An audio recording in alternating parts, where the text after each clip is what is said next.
Hey, it's Peyton. Let's look at analyzing graphs of parabolas. To do so, we need to look at their attributes, their vertex, whether they have a maximum or minimum, their x-intercepts, their y-intercepts, and the axes of symmetries. When we work through this, we're going to run through each one of these, and we're going to work some examples at the end using the knowledge we have. First, let's discuss the vertex and maximum minimums. Those two go hand in hand with each other.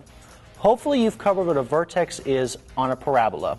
If not, it's where the U-shaped valleys or peaks. Okay? Let's look at these two graphs for the vertices. And here's the graph. For the red graph, the vertex occurs at the coordinate point 3, 4. For the green graph, the vertex occurs at the coordinate point -5, 6. For the red graph, the vertex is where the function valleys at. For the green graph, the vertex occurs where the function peaks at. Now, keep this in mind for a second. We want to talk about whether or not they're maximum minimums. For the red graph, the vertex is where it valleys at, which means that's the minimum value for the red graph. It's the minimum. For the green graph, it peaks at the vertex. That's the maximum value for the red graph. And we can say this because of that distinctive U shape of parabolas. It either opens up and stays opened up, or it opens down and stays opened down. So on the opened up, this bottom point here will be the lowest point. When it opens down, this highest point here will be the highest point, so hence the maximum or minimum. Okay? Now, it's a pretty good generalization to say that if you know where the maximum or minimum value is, you know where the vertex is. But if you know where the vertex is, you don't know whether or not it's a maximum or minimum value. Just keep that in mind, okay? Now let's cover another property, the axis of symmetry using both the vertices and maximum minimums. The axis of symmetry is literally the vertical line at which we can fold a parabola onto itself and see that it's completely symmetrical. Okay? We also denote the axis of symmetry as the line x equals some number. Here's two graphs, and let's determine the axes of symmetries for each parabola. For the red parabola, I say that the axis of symmetry occurs along the line x equals 6. If we imagine folding the graph across that line, we will see that they will overlap each other. Okay? For the green graph, the axis of symmetry occurs along the line x equals 2. Again, we can fold the parabola along that line and see that they overlap each other. Now let's look at the relationship between the axis of symmetry, the vertex, and the maximum minimum value. Looking at our graphs, the vertex and minimum value of the red graph is at the point 6, 4. And for the green graph, the vertex and maximum value is at the point 2, 6. Notice how the x values for the vertices are the lines of symmetry for those parabolas. For the yellow line, the axis of symmetry is the line x equals 6. Notice the x value for the vertex is the same for the line of symmetry. The same holds true for the blue line. It's along the line x equals 2, and the vertex is at the coordinate point 2, 6. Okay? Now recall that the maximum or minimum value for a parabola is also the vertex for the parabola. So whatever the x value for the maximum or minimum value of the parabola is will be the line of symmetry. Now, let's look at the y-intercept for parabolas. Each parabola will only have one y-intercept and one alone, no more than that. This property, when drawing graphs, may not be as much help as we would like it to be, but it can help us determine if the graph opens up or down. Let's look at an example. Here's a graph, and what's the y-intercept for it? I would say it's at the coordinate point 0, -5. Notice how the graph opens down. Let's look at a graph with the same y-intercept, but it opens up. And here's a graph. It has the same y-intercept. It opens up. In fact, there are an infinite amount of parabolas that have this same y-intercept, but that's a minor detail. We'll come back to it later. Let's look at a few more examples. For this graph, the y-intercept occurs at the point 0, 6. And you can look and see that it crosses the y-axis at 0, 6. Okay? That wraps up looking at the y-intercept. Now let's look at the x-intercepts and how they relate to the axes of symmetry. The x-intercepts are where the parabola crosses the x-axis, and there are either two x-intercepts, one x-intercept, or no x-intercepts. We need to look at all three possible number of x-intercepts and see what they mean. For the parabola with two x-intercepts, this is what a graph could look like. We have two parabolas here, and we notice that it crosses the x-axis twice on the curve with the u. Okay? We can actually find the axes of symmetry by summing and taking the average of the x-intercepts. So let's work with the green graph first. The x-intercepts are at 3.5 and 8.5. Now let's average them. So we're going to have 8.5 plus 3.5 divided by 2, and that's equal to 12 divided by 2, which equals 6. And if we look at the graph, we can see that the axis of symmetry is along the line x equals 6. For the red line, let's average the x-intercepts, which are 1 and -9. So we'll have 1 plus -9 divided by 2. Simplify that just a little bit. It will equal to -8 divided by 2, which is equal to -4. According to this, our axis of symmetry should be along the line x equals -4. And if we look at the graph, we will see that that's true. Now let's look at when there's only one x-intercept.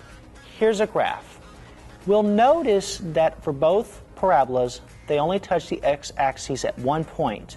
And ironically, this is where their vertex or their maximum minimum value occur.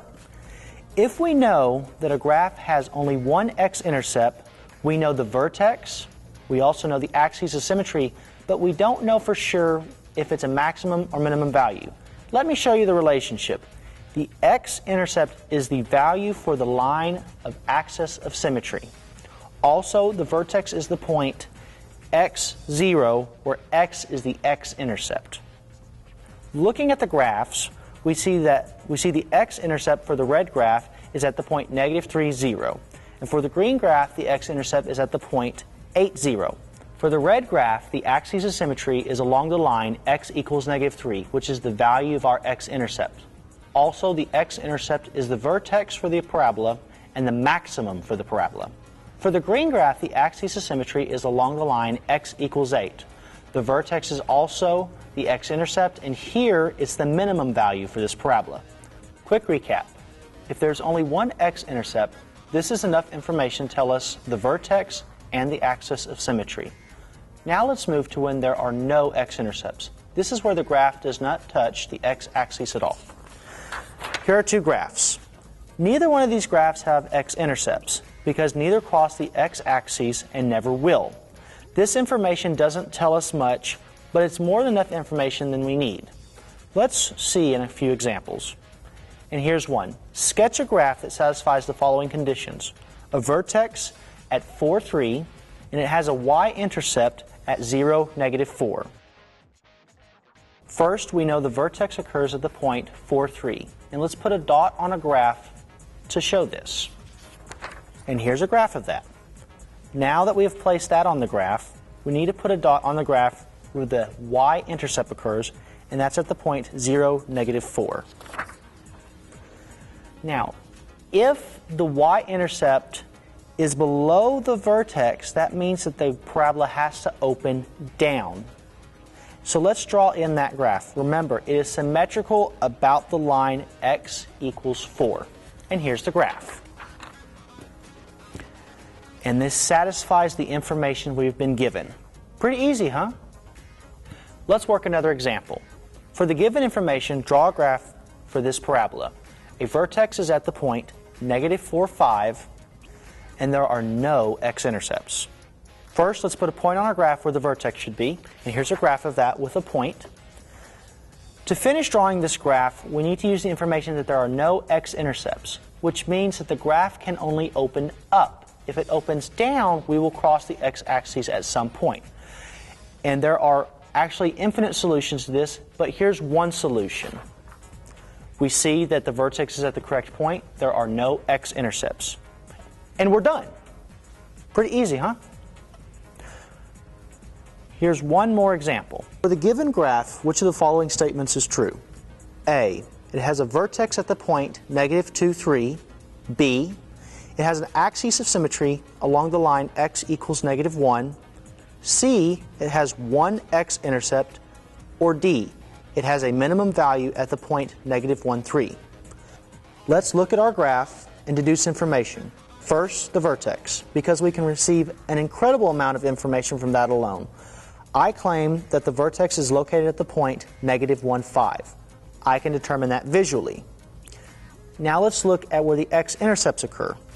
And we can notice visually that they occur at x equals -6 and x equals 4. Also, the graph peaks and has a maximum as a vertex. So knowing all of this, let's go through the possible answers and determine which one is true. A, it has a vertex at the point -2, 3. Is incorrect because we determined the vertex to be at a different point. B, it has an axis of symmetry along the line x equals -1. I claim this is true because remember the x value for the vertex is also the line of symmetry. B is probably right, but let's be sure. No pun intended. C, it isn't true because there are 2 x-intercepts, not 1. And D, it's not true because the graph has a maximum value, not a minimum value. So B is the correct answer. And we're done. Pretty easy, right? Let's do a very quick recap of what we learned. The vertex can help us determine the axis of symmetry and, if possible, the maximum or minimum value for a graph. The y-intercept shows us where the graph crosses the y-axis and can help us determine the way a graph is curved and how much it's curved. The x-intercepts can help with axis of symmetry, the vertices, and maximum or minimum values. You are armed with all you need to tackle analyzing the graphs of parabolas. I'll see y'all next time.